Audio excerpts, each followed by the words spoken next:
Hello and welcome to this introduction to the Campark T20 wildlife camera, also often known as a trail camera.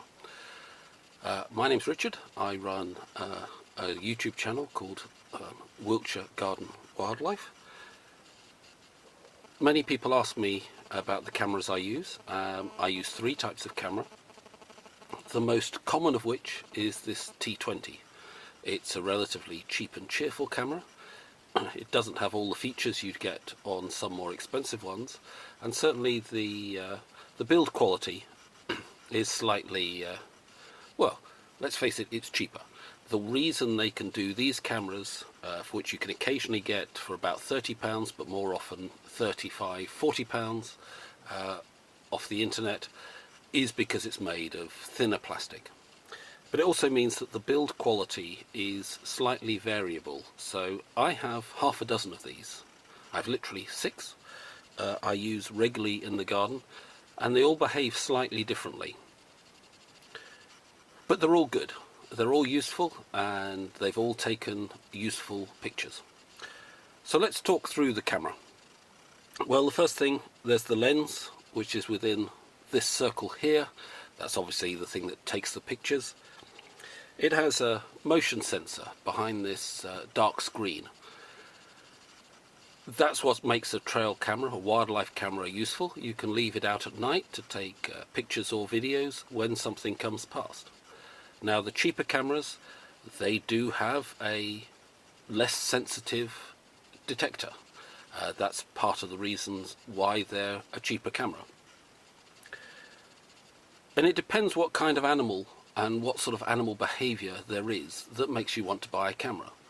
My main interest is in hedgehogs and badgers in my garden, and the fact that the camera is slightly slower than more expensive cameras to detect and to start a shot, that's fine. Hedgehog hasn't moved very far in that time. Occasionally there'll be a fast moving badger that has a bit of a blur at the beginning of the shot, but I can cope with that. And then the other point is that having more than one camera in an area of the garden means, okay, one shot may not come out as well as you'd hope, but the other shots in the area will, given chance. And that works. That means that these cameras are useful for me. They would be less useful if I was just running one of them. Now, all wildlife cameras have infrared. The infrared LEDs are behind these top panels. I have tape over them. This is ordinary masking tape, but it actually helps a tremendous amount in that the light from this camera is very directional, far more directional than the wide angle that the lens will pick up. And that means you get a bright area in the middle if you don't do anything with the camera. I've seen other people talk on forums about putting something over the whole top. That's not so good. That often disperses the light very widely.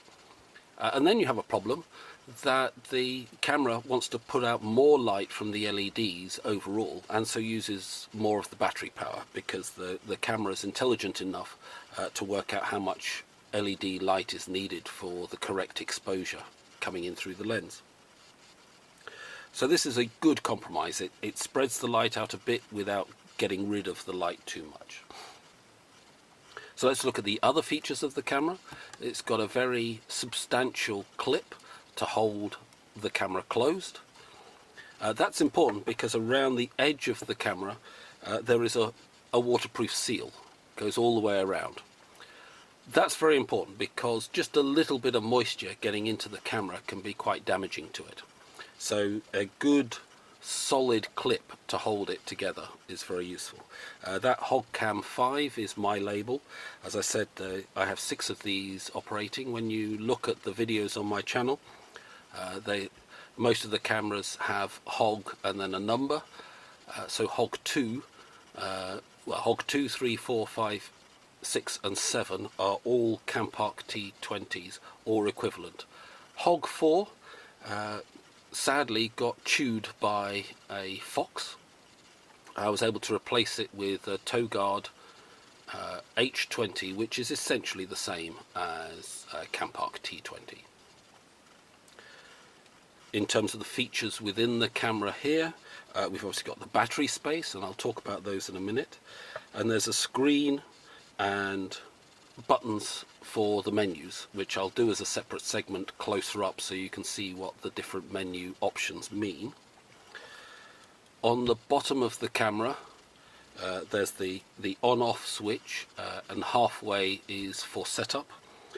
There's a socket for an external power supply, which matches the rubber cover. So if you have an external power supply, that keeps it as waterproof as possible. There's a USB connector, so you can connect the camera directly to your computer, and that's easier sometimes than taking the SD card in and out. And the SD card lives on the side here and just pops in and out. Slightly fiddly to get nails under, which is why when it's cold and wet I sometimes use a lead to connect to a computer. It depends on your personal circumstances what is easier. Also on the outside of the case there's a tripod screw hole, so you can buy a variety of things that will use that standard tripod mount, and it has loopholes at the back to be able to put a strap through.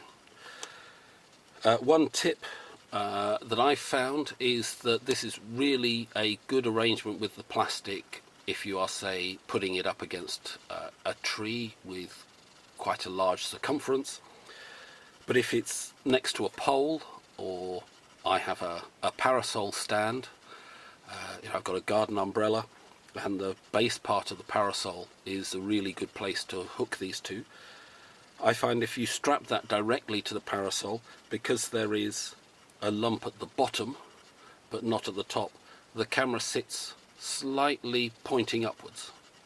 So I find that it's quite useful to use a clip on the back there, just a clip that you use to close food bags with, and that just pushes the camera away slightly to make it vertical. So what I plan to do is I will switch the camera so that you can have a close-up of the menu, and I'll run through the menu. And then after that, what I'll do is I'll put on the end of the clip here, on the end of the footage, some footage taken in the garden with these cameras, so you can see the sort of quality that you get. All the footage is shrunk in size. You can take quite highly detailed pictures with these. That's much better during the daytime. I find at night time, although I will shoot them on a higher resolution, I normally knock them down to a fairly standard definition to post on things like YouTube. So here we go through the menu options. Mode allows you to choose photo or video, or taking a photo followed by a video. My choice is for video. That's what I'm interested in terms of the wildlife. Photo resolution is how much detail do you want in the photo, so that's how many pixels are being used. A trade-off is there between the amount of space on your camera and then the how many shots you can take. Photo series is a feature that allows 2 or 3 photos to be taken at the same time, and sometimes that can be useful because the first movement of an animal that triggers the camera to activate may not be the best picture, and you may have a better picture the second or third time. Video resolution is like photo resolution, how much detail. Video length is how long you want to take video. I normally take videos for 20 seconds or 40 seconds. There's a trade-off here. The longer the video, the more space there is used up on your card, but also the more battery there is used in terms of the infrared lights. but sometimes it's worth taking a longer video, and in fact there's one camera position where I sometimes leave the video running for a minute at night, simply because it's where a hedgehog will normally walk past, and then you can see where in the garden it walks across the lawn at a distance where it wouldn't later trigger the camera, but because it's been triggered once and it stays on for the minute, and that's quite useful, or useful if you're trying to work out where your hedgehogs are walking around the garden. The next one is audio recording. That's, do you want sound recorded? I normally leave that as yes. Shot lag is about what is the gap between videos. Do you want to leave just a few seconds, or do you want to leave a minute or two? The best choice for that setting really depends on what animals you've got in the garden and what sources of perhaps false triggers you have, so that if you get gusts of wind that cause triggers by moving, say, things around, you might want to set a longer gap. I tend to set a short gap, but I know which animals wander around which parts of my garden. And so it's one of those things that you learn with experience what the best setting is for you. The sensitivity, there's if you click on that, it's a low, medium or high. Where I place the camera depends on how sensitive I want it. So there are certain entry points into the garden where I only need it on low sensitivity, because a hedgehog or a badger will trigger the camera at low sensitivity without any problem. And you don't get a lot of false triggers from things like mice. But if you want to take pictures or video of the mice, then you probably want to set it to higher. Again, it's one of those things that comes with experience. As you get to learn the camera operating in your circumstances, you have a chance to set it how you wish. The target recording time is about what time of day you want the camera set. So I have the camera set for the hours of darkness. That means as the months progress, I have to change the setting, simply because daylight hours or nighttime hours change. But that's a very easy to set. Actually, I'll open that one up. That's switched on, and here it's from 8 PM to 6 AM. I have it set. You can set it for whatever times you want, and you just hit the menu button to go back. Yes, there's menu button, your OK button, and up and down, and the other two are just for when you manually want to use the camera for things. I very rarely ever use those.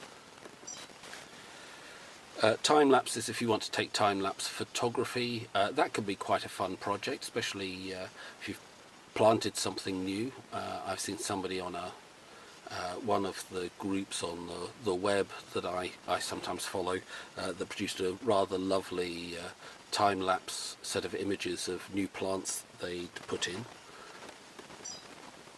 That's language is the language that the menus and the other functions are in. Time and date is what you need to put in. This has on its display time and date in relation to with seconds. It makes it a bit fiddly to get the cameras in sync enough to so if you're editing together more than one clip, but if you're only using one or two of these cameras, that's less important. And photo stamp is the strip that's on the bottom which says the time and the date and which camera was in use. I find those very useful to have on. You can password it. It's especially useful if you want to put the camera out somewhere that somebody else might have access to, and then you can stop them changing the settings on your camera, and it may deter them from taking the camera away. They may just dump it there if they realise it's no use to them because it's password protected. You can turn off and on this beep. I find it's useful to keep the beep on. If you turn the beep off, it doesn't make the noise on startup, which is useful. I'll demonstrate that noise at the end, but it means when I'm putting the cameras out, it gives me confidence I've set the camera up correctly to hear the startup sound. You can format the memory card for the individual camera, which can be very useful. A lot of faults people have with cameras is the camera's writing to the cards, and serial number is the 4-letter and digit reference that's on the stamp. So this one is HOG5, and you can set those to whatever you want. And then you can reset all the settings. I'm not going to do that. That takes it back to a factory setting. And the version just illustrates to you, it tells you what is the software or firmware, technically, version that's within the camera. And you can download newer versions every so often off the manufacturer's website, load them onto the card, and then you can update from there within that point. So that's what all the menu settings are. And as I said, I'll just set you if I switch it off and then turn it on, it will, I left it too soon. There's the startup menu, and then it's just going through it. It's being prepared. Well, that's the Campark T20. Perhaps just make a quick note on batteries. These are high capacity rechargeable batteries. You'll see there it says they are 2500 milliamp hour. These are the Eneloop ones. Unfortunately, one of the difficulties is you can't use some of the cheaper rechargeables in this sort of camera. The lower capacity ones just don't have the oomph to have the camera running, and due to a decision by the Duracell company to have a high capacity for their rechargeable AA batteries, they're just slightly fatter, and you can't fit 4 Duracell AA batteries into this camera case. So I hope that's been a useful introduction to the T20, and perhaps gives you some confidence if you're thinking of buying a camera, whether this model or another one. I'll end this video with some clips that were taken on T20 cameras. I might even look to see if there are particular ones taken on HOG5, just so that, because this is the camera you have seen being demonstrated. If you've liked this video, if you found it useful, please click on likes. I know every video producer says that, but it does help people find video film that is useful to them. The search engines seem to use the likes as a measure of quality. So thank you very much. I hope you enjoyed the wildlife videos that follow. If you have any questions, please put them into the comments. Thank you for your time.